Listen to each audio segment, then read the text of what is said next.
Assalamualaikum warahmatullahi wabarakatuh. Video ini merupakan video kedua tutorial mata kuliah kesehatan mental. Pada video kedua ini kita akan membahas tentang perkembangan kesehatan mental. Adapun pokok bahasan dalam pertemuan kali ini adalah kesehatan mental pada era ilmiah, kesehatan mental pada era modern, dan perkembangan organisasi kesehatan mental. Dalam menentukan apakah seseorang sehat secara mental atau sakit secara mental tidaklah mudah. Oleh karena itu, kesehatan mental sendiri mempunyai sejarah yang panjang.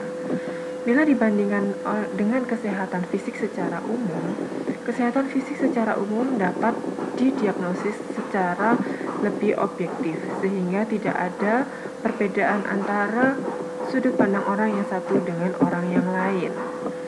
Sebelum kita membahas lebih jauh tentang sejarah kesehatan mental, berikut ini merupakan beberapa pertanyaan yang dapat membangkitkan keingintahuan kita tentang kesehatan mental.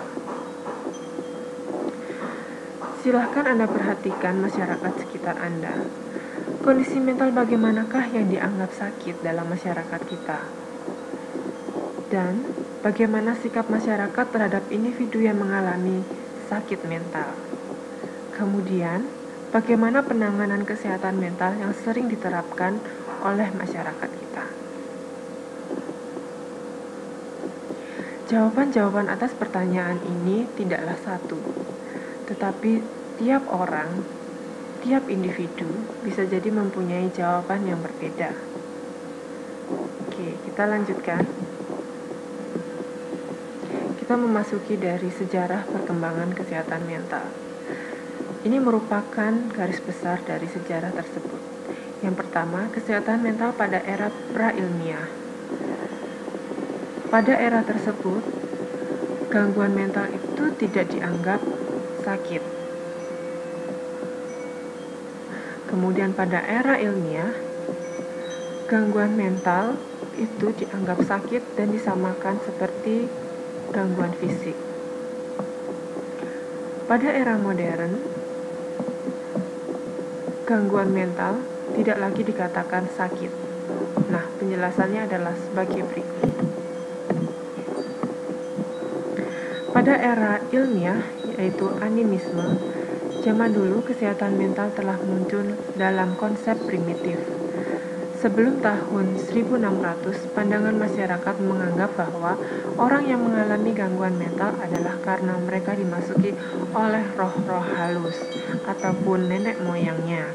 Oleh karena itu, mereka tidak menganggap itu sakit. Penyembuhannya melalui ritual supranatural.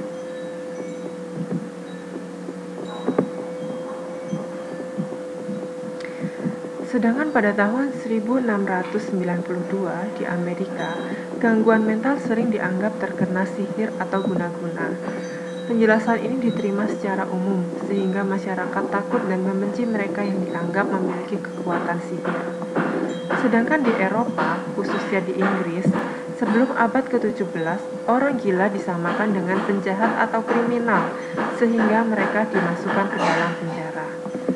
Oleh karena itu, pada era pra-ilmiah ini, orang-orang yang terkena gangguan mental tidak dianggap sakit. Masih pada zaman era pra-ilmiah, ada yang disebut dengan naturalisme. Pandangan naturalisme ini pada zaman Hippocrates mengembangkan pandangan revolusioner dalam hal pengobatan, yaitu dengan menggunakan pendekatan naturalisme. Gangguan mental dan fisik itu akibat dari alam. Oleh karena itu, penyembuhannya juga menggunakan alam. Pada era ilmiah, Cotton Mather pada tahun 1724 mematahkan tahayul. Ia menjelaskan sakit jiwa dengan penjelasan secara fisik dan benih-benih pendekatan medis mulai dikenalkan. Pada saat itu, gangguan mental dianggap sakit, sehingga penanganannya adalah di rumah sakit dan menggunakan obat-obatan. Perubahan luar biasa dalam sikap dan cara pengobatan gangguan mental, yaitu pada saat berkembangnya psikologi abnormal dan psikiatri di Amerika, yaitu tahun 1783. Ketika itu, Benjamin Rush menjadi anggota staf medis di rumah sakit Pennsylvania. Pada tahun 1796, di rumah sakit dibangunlah ruang khusus bagi para pasien penderita gangguan mental. Ruangan untuk pasien wanita dan pria dipisahkan. Secara berkesinambungan, Rush mengadakan pengobatan kepada para pasien dengan memberikan dorongan untuk mau bekerja, rekreasi, dan mencari kesenangan.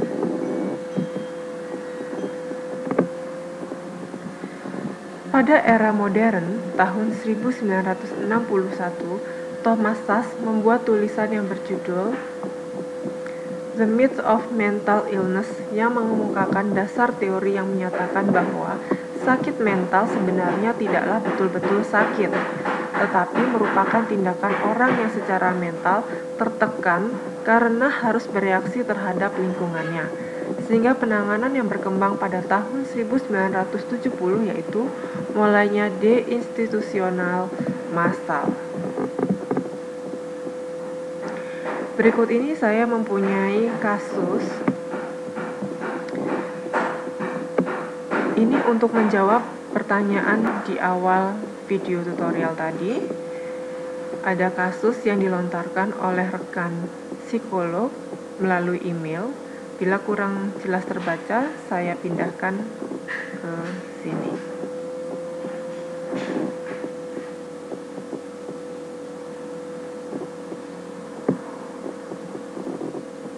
Dalam tulisan email tersebut, diketahui bahwa ada seorang klien yang datang ke psikolog. Keluhan anaknya tidak bisa diajak berkomunikasi, sering cerita-cerita sendiri, nggak nyambung kalau diajak ngomong, sering ketawa, nangis, teriak, tiba-tiba sudah hampir 2 bulan tidak masuk sekolah karena tidak bisa berkomunikasi. Perubahan perilaku ini kira-kira sudah hampir 4-5 bulan. Anak ini pernah dibawa ke psikiater, diberi obat, tetapi orang tua lupa obatnya apa, tidak diteruskan karena advice dari temannya kalau anak kecil jangan dikasih obat terus-terusan. Oleh dokter spesialis anak, dia diminta untuk MRI, tapi orang tua tidak mau dengan alasan takut efeknya dan mahal. Ortu tidak mau datang lagi ke psikolog untuk kedua kalinya karena sudah ketemu orang pintar yang bilang kalau anaknya diikuti makhluk halus. Jadi ada ritual yang harus diikuti selama 21 hari. Ibunya meminta psikolognya menunggu, nanti kalau sudah 21 hari tidak ada perkembangan, baru ia mau membawa anaknya kembali. So, apa bisa dilakukan dalam menghadapi kasus seperti ini? Nah, ini menjawab pertanyaan kita yang di awal tadi. Pada masyarakat Indonesia, masyarakat kita di sekitar kita, bahkan mungkin orang-orang yang sudah well educated, tetapi masih juga mempercayai dengan adanya guna-guna, adanya kemasukan roh halus, sehingga pengobatannya pun lebih banyak ke orang pintar ataupun dukun. Sehingga itu bila kita melihat sejarah perkembangan kesehatan mental, maka itu sama seperti pada era pra-ilmiah. Itulah yang terjadi pada masyarakat kita. Belum lagi bagaimana masyarakat kita memperlakukan orang-orang yang gangguan mental sangat bervariasi. Mungkin Anda dapat melakukan survei atau mencari tahu bagaimana perilaku masyarakat atau sikap masyarakat terhadap orang yang mengalami gangguan mental tersebut. Oke, sekarang kita lanjutkan pada perkembangan organisasi kesehatan mental. Pada tahun 1908 berdiri Masyarakat Connecticut untuk Kesehatan Mental. Ini awal kali berdirinya organisasi kesehatan mental. Kemudian pada tahun 1909 berubah menjadi Komite Nasional untuk Kesehatan Mental. Pada tahun 1950 terbentuk National Association of Mental Health. Kemudian pada tahun 1979 NAMH berubah menjadi National Mental Health Association. Tujuan asosiasi ini adalah memperbaiki sikap masyarakat terhadap penyakit mental dan penderita sakit mental.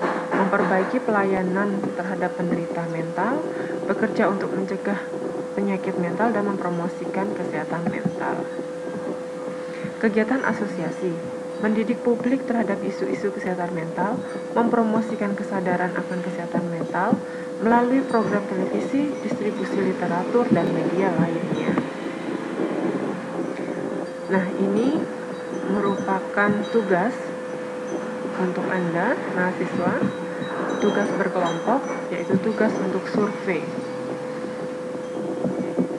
Tugas berkelompok, bentuklah kelompok sebanyak, dalam satu kelompok terdiri dari 3-4 anggota, kemudian melakukan survei terhadap akademisi, sosial ekonomi bawah, sosial ekonomi menengah, sosial ekonomi atas, mahasiswa, dan lain sebagainya. Lakukan wawancara tentang kondisi mental. Dikumpulkan minggu depan ke alamat email saya, yaitu ike.asuti@gmail.com. Jadi pada tugas ini kalian berkelompok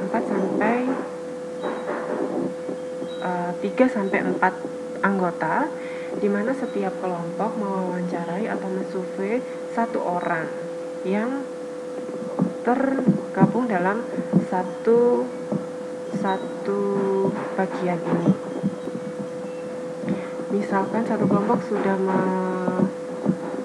mensurvei atau mewawancari seorang guru, mewawancarai seorang dosen, mewawancarai mahasiswa. Kemudian ada lagi kelompok lain yang mewawancarai sosial ekonomi bawah, misalkan pedagang pasar, tukang becak, PKL. Kemudian ada kelompok yang mewawancarai sosial ekonomi menengah, misalkan para pegawai, buruh pabrik. Kemudian pada mewawancarai pada sosial ekonomi atas, misalkan bisa jadi para manajer, direktur, atau pemilik usaha, pemilik toko, dan lain sebagainya. Untuk pembagian subjek tidak akan saya batasi, silahkan kalian bersepakat dengan teman-teman satu kelas. Baiklah, demikian